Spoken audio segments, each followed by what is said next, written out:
नमस्ते दोस्तों, मैं अष्ट ज्योति आज की बात में आप सबका स्वागत करती हूँ।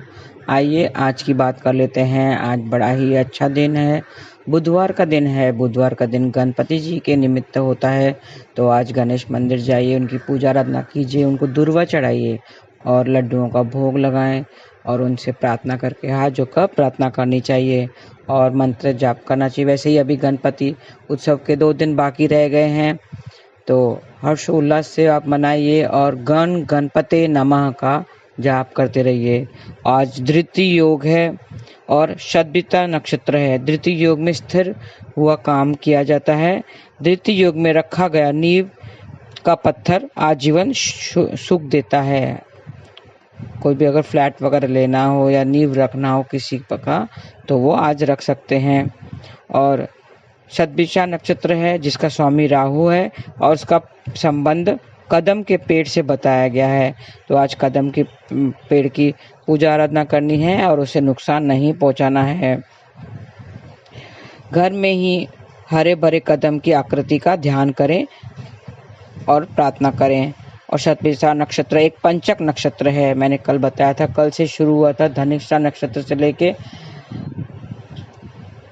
रेवती तक पंचक नक्षत्र हैं। 5 दिनों के दिन ये पंचक नक्षत्र होते हैं, तो उस बीच आपको लकड़ी का काम नहीं करना है। 30 सितंबर तक रात को 9:08 तक पंचम का ध्यान रखना है। और एक खास बात है, सूर्य का हस्त नक्षत्र में गोचर हुआ है। सूर्य ने नक्षत्र चेंज किया है, नक्षत्र परिवर्तन किया है। तो आज शाम 6:55 पर सूर्य हस्त नक्षत्र में प्रवेश करेंगे। 11 अक्टूबर की सुबह 7:50 तक हस्त नक्षत्र में ही गोचर करते रहेंगे। तो थोड़े से चेंजेस आपको देखने को मिलेंगे इस गोचर में। रुई, कपास, गुड़, चावल, शक्कर, जौ, चना, इन सब के मूल्यों में तेजी आएगी। और आज त्रयोदशी है, तो आज प्रदोष व्रत भी होगा और दोनों त्रयोदशी तिथि को प्रदोष व्रत किया जाता है। आज भगवान शंकर की पूजा अर्चना करनी है। प्रदोष काल में किसी को भेंट के साथ में शिव प्रतिमा के दर्शन करने चाहिए, तो आपके सब मनोरथ सिद्ध हो जाते हैं। और आज के व्रत में शिव जी की कृपा सदैव बनी रहती है, तो आप शिव जी की पूजा आराधना कीजिए। संध्या के वक्त, प्रदोष काल के वक्त, जब सूरज अस्त हो जाता है, उस वक्त आपको उस शिव प्रतिमा के दर्शन करने हैं। आज के व्रत में शिव जी की कृपा सदैव बनी रहती है। आज शाम को शिव मंदिर में 5 रंगों की रंगोली बनाएं। रंगोली के बीचों बीच एक दीपक जलाएं और प्रार्थना करें, और तो आपके सब जो इच्छाएं हैं, बिजनेस में तरक्की है या सुख समृद्धि है, सब पूरे हो जाएंगे। शमी पत्र को साफ पानी में धोकर शिवलिंग को अर्पित करें। ओम नमः शिवाय का मंत्र 11 बार आप जाप करें तो शत्रुओं से मुक्ति मिलेगी। दूध से धोकर शिवलिंग पर अर्पित करें। धतूरा लेना है, धतूरे को भी शिवलिंग पर चढ़ाएं और अर्पित करें। शिव मंदिर में भगवान को सूखा नारियल अर्पित करें, तो आपकी जो सेहत है वो दुरुस्त हो जाएगी। इस उपाय के लिए शाम के समय अगर मंदिर जाएंगे आज के दिन पे, तो अच्छा रहेगा। और शिव चालीसा का पाठ करें, तो दाम्पत्य जीवन में खुशहाली छाएगी। दही से भी अभिषेक कर सकते हैं। आज 1.25 किलो साबुत चावल लें। दूध लेकर शिव मंदिर में दान करें, तो धन संपत्ति की वृद्धि होगी। शाम के समय शिव जी की तस्वीर के आगे बैठे और ओम का ऐसे उच्चारण करें, तो आपकी मानसिक परेशानियां सब दूर हो जाएंगी। ओम शब्द का उच्चारण करना है, जाप करना है, तो आपकी मानसिक परेशानियां दूर हो जाएगी। शिव मंदिर में शिव पार्वती पर एक साथ 7 बार मौली लपेटना है। शिव मंदिर में जाकर शिव पार्वती को एक साथ 7 बार मौली लपेटना है। 7 बार लपेटने के बाद उसमें धागा ना तोड़ें, बीच से धागा ना तोड़ें, और धागा तोड़ने के बाद उसमें गांठ ना लगाएं, ऐसे ही छोड़ दें, तो आपकी सारी मनोकामना पूरी होगी। परिवार में सुख शांति बढ़ेगी। शाम को शिव मंदिर में घी का और तेल का दीपक जलाएं। घी का दीपक किस लिए होता है? घी का दीपक देवताओं को प्रसन्न करने के लिए होता है और तेल का दीपक अपने मनोकामनाओं की पूर्ति के लिए होता है। घी के दीपक में रुई खड़ी बत्ती लगानी चाहिए और तेल के दीपक में सोई हुई बत्ती लगानी चाहिए, लेटी हुई। एक कटोरे में थोड़ा सा शहद लें और उसे उंगलियों में शहद मिलाकर शिव जी को भोग लगाएं और बाकी बचा हुआ जो शहद है वो अपने बच्चे को खिलाएं, तो आपके रिश्ते बेहतर होंगे। दूध में थोड़ा सा केसर मिलाकर शिवलिंग पर चढ़ाएं। तो इस अभिषेक करना है, अलग अलग अभिषेक के अलग अलग आपको फल मिलेंगे। आपके कार्य में सफलता के लिए दूध में थोड़ा सा केसर मिलाकर शिवलिंग पर चढ़ाएं और दूध चढ़ाते वक्त ओम नमः शिवाय मंत्र का जाप भी करें। भगवान शंकर को एक बेलपत्र अर्पित करें। भगवान को 11 बेलपत्र अर्पित करने हैं। भगवान शिव को प्रार्थना करनी है, बिजनेस में तरक्की होगी। तो ये छोटे से उपाय हैं। मैंने अपने इसमें वीडियोस में बताया है कि अलग अलग अभिषेक करने से क्या क्या फल मिलता है, तो मैंने आज वापस से बता दिया है। तो आज शिव की पूजा आराधना करनी है। संध्या के वक्त, प्रदोष काल के वक्त इसकी पूजा शिव प्रतिमा के दर्शन करते हैं या उसके मंदिर जाते हैं, शिव मंदिर जाते हैं, तो उससे विशेष आपकी जो कार्य है उसमें सफलता मिलती है। तो ये थी आज की बातें हैं। आज बड़ा ही अच्छा दिन है। गणपति जी की पूजा आराधना भी करनी है।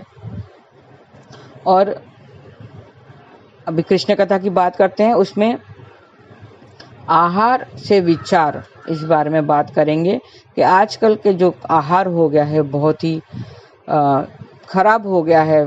लोगों की तबीयत खराब हो रही है। आज फास्ट फूड, जंक फूड लोगों को ज़्यादा पसंद है। लोगों को टाइम नहीं मिलता है, घर में बनाने का टाइम नहीं मिलता है। हस्बैंड वाइफ सब दोनों काम पे जाते हैं, बच्चे फिर फास्ट फूड और जंक फूड का सहारा लेते हैं।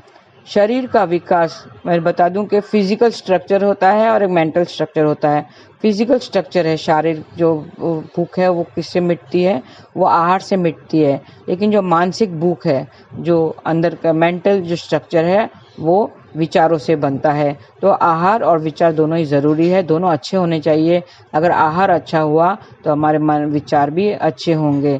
तो जैसे कहा गया है, जैसा अन्न वैसा तन वैसा मन, तो ये तीनों चीज़ें कनेक्टेड हैं। तो अन्न अच्छा होगा तो हमारे मन भी अच्छा होगा। शरीर का विकास बहुत अन्न पर निर्भर करता है। जैसे आहार मिलता है उसी के अनुसार शरीर की उन्नति और अवनति होने लगती है और गंदे भोजन से बीमारियां होने लगती है और घृणित वस्तुएं पेट में चले जाने से उल्टी एवं दस्त होने का खतरा हो जाता है। कोई विषैले पदार्थ पेट में पहुंच जाए तब भी जीवन में संकट बढ़ जाता है। इसके लिए शरीर की सुव्यवस्था एवं सुरक्षा का जिन्हें ध्यान है वे आहार के बारे में सतर्क रहते हैं। अभक्ष्य से बचने एवं पौष्टिक सुविचार आहार ग्रहण करने की ही उसको सदा चेष्टा रहती है। उसी तरह शरीर का जो है वो आहार से मिलता है। शरीर की पौष्टिकता आहार से बनती है। मन का विकास बहुत कुछ विचारों पर निर्भर करता है। जैसे विचार मस्तक में घूमते रहते हैं, मन का स्वभाव उसी प्रकार का बन जाता है। अगर विचार गलत होंगे तो हमारे शरीर पर असर पड़ता है, मन पर असर पड़ता है। तो मन का स्वभाव उसी प्रकार का बन जाता है और फिर वही बातें कार्य रूप में फलित हो जाते हैं। जैसे हमारे विचार होंगे तो हम उसी तरह बन जाएंगे, हमारा मन भी उसी तरह बन जाता है। वो कहा गया है, man is what he thinks. तो जैसा हम सोचते हैं उसी तरह के हम हो जाते हैं, ऐसा कहा गया है। मनुष्य का अंतकरण गीली मिट्टी के समान है, जिसे सांचे में ढाला जाए उसमें ही ढल जाता है। कुम्हार मिट्टी को लेकर विभिन्न सांचों की सहायता से विभिन्न आकृतियां के खिलौने बना देता है। विचारों का प्रभाव मनुष्य की जीवन दिशा को मोड़ता है और उसी के आधार पर कुम्हार के खिलौने की तरह व्यक्ति का स्वभाव भी ढल जाता है। हमारे जैसे विचार होते हैं वैसे ही हम उसमें ढल जाते हैं। शरीर स्थूल और मन सूक्ष्म है। स्थूल से सूक्ष्म की शक्ति अनेक गुनी अधिक होती है। शरीर से मन की सामर्थ्य भी अनंत गुनी अधिक होती है। शरीर के स्वस्थ होने होते हुए भी मन के दुर्बल होने पर कोई व्यक्ति आशाजनक प्रगति नहीं कर सकता है। अगर शरीर स्वस्थ हो लेकिन मन उसका दुर्बल हो तो वो उन्नति नहीं कर पाएगा। और मानसिक व्यक्ति दुर्बल शरीर होने पर भी गाड़ी खींच लेता है और उन्नति के उच्च शिखर पर पहुंच सकता है। महात्मा गांधी जैसे उदाहरण लेते हैं, वे शरीर की दृष्टि से दुर्बल ही थे पर मानसिक दृढ़ता के कारण वो इतना काम कर सके जो सैकड़ों पहलवान मिलकर भी नहीं कर सकते थे। मानव प्राणी की सारी भौतिक विशेषता, सफलता एवं प्रगति उनकी मानसिक योग्यता पर निर्भर करती है। तो हमारा मन, हमारे मानसिक जो स्थिरता है, उसकी योग्यता है, वो जरूरी है। उन्नति का एकमात्र साधन मन ही है। मन को ही बंधन और मोक्ष का कारण बताया गया है। तो हमें मन को नियंत्रण करने के लिए अच्छे विचार होने चाहिए और अच्छे विचारों के लिए हमें अच्छा आहार भी होना चाहिए। आहार और विचार अच्छे होंगे तो हम अच्छा व्यवहार भी कर सकेंगे। तो ये तीनों कनेक्टेड है, अच्छा आहार, अच्छे विचार और अच्छा व्यवहार। मन को स्वस्थ एवं सूक्ष्म बनाने के लिए उच्च कोटि के विचारों का आहार चाहिए। जैसे हमारे शरीर को आहार चाहिए स्वस्थ रहने के लिए, उसी तरह हमारे मन को भी आहार चाहिए। मन का क्या है? मन के आहार है अच्छे विचार। शरीर के लिए जिस प्रकार अच्छे भोजन की आवश्यकता है, उसी प्रकार मन को प्रेरणापद विचारों का आहार चाहिए। इसके अभाव से मानसिक विकास की प्रतिक्रिया रुकी ही पड़ी रहेगी। स्कूली शिक्षा से मानसिक विकसित होता है। भूगोल, गणित, इतिहास आदि की जानकारी से कुशलता एवं क्षमता बढ़ती है। मानसिक स्तर को ऊंचा उठाने के लिए इतने से काम नहीं चल सकता। उसके लिए उत्कृष्ट प्रकार की विचारधारा का मन क्षेत्र में प्रवेश रहना आवश्यक है। ऐसा ही आत्मिक उत्थान करने वाली विचारधारा को विद्या कहा गया है और उपनिषदों में विद्या को ही बंधन मुक्त का एकमात्र माध्यम माना गया है। अन्न पेट में पैदा नहीं होता है। क्या अन्न पेट में पैदा होता है? नहीं, उसे बाहर से लाकर मुख द्वारा पेट में पहुंचाया जाता है, तब भूख बुझती है। कोई व्यक्ति बाहर से अन्न लाने की उपेक्षा करे और यह सोचे कि जब भूख पेट में लगती है तो आहार भी तो पेट में ही पहुंचना चाहिए, तो उस व्यक्ति को मूर्ख माना जाएगा। मानसिक आहार विहार की आवश्यकता पूर्ति के संबंधित में कितने ही लोग इसी प्रकार की मूर्ख सोचते हैं। उसका ख्याल होता है कि जब भगवान की कृपा हो जाएगी तब अपने भीतर से ही अच्छे विचार उग जाएंगे, अथवा भोजन करते रहने से सद्विचार की आवश्यकता अपने आप पूरी हो जाएगी। ऐसे लोगों को थोड़ा समझ से काम लेना चाहिए। जब भजन करते हुए भोजन की आवश्यकता पेट के भीतर ही अन्न उपज पूर्ण नहीं हो पाती, इसके लिए उसके भिक्षा या आजीवन का कोई लौकिक प्रबंध करना पड़ता है, तो फिर भजन करने वाले की मानसिक आहार सद्विचार की आवश्यकता अपने आप ही कैसे पूरी हो जाएगी? उसके लिए बाहरी प्रयत्न की आवश्यकता रहेगी। हम अंदर हमारी भूख लगती है, पेट में भूख लगती है, तो क्या पेट में ही अनाज उगता है? नहीं। क्या अपने आप भूख मिट जाती है? नहीं मिटती है, हमें बाहरी प्रयत्न करना पड़ता है। उसी तरह हमारे मन के लिए भी जो आहार जरूरी है, उसके लिए बाहरी प्रयत्न करके हमें अच्छे विचारों को अपने अंदर डालना चाहिए। मैंने बताया है कि हमारे प्रतिदिन 60,000 के करीब विचारें उत्पन्न होते हैं, जिसमें से 90% जो है 90% गलत विचार और नेगेटिव थॉट्स होते हैं, रिपीटेटिव थॉट्स होते हैं, जो हम उसे बचना चाहिए, क्योंकि हमारे विचार ही हमारे व्यवहार बनाते हैं। तो इसी तरह हमारे मन को नियंत्रण करना चाहिए।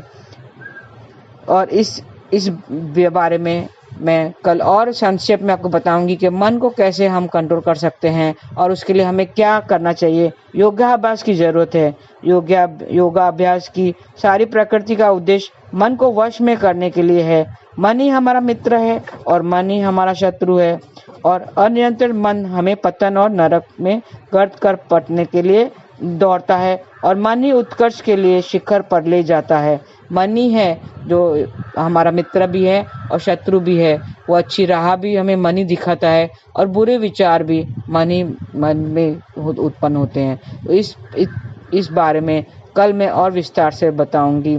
और हमें योगाभ्यास और ध्यान की हमें आदत डालनी चाहिए, और नाम जाप करते रहना चाहिए, हरे कृष्ण कृष्ण कृष्ण हरे हरे, हरे राम राम राम हरे हरे। अगर इसकी आदत लग गई, नाम जाप की आदत लग गई, तो हमारे मन में जो है वो अच्छे विचारों की धारा बहेगी और बुरे विचार हमारे नहीं आएंगे। जो हमारे विकारों से जो उत्पन्न होते हैं, तो विकारों से हम दूर रह पाएंगे। तो इसकी संक्षेप में कल और मैं विस्तार से बताऊंगी। आज के लिए बस इतना ही। आपका दिन शुभ रहे। हरे कृष्ण।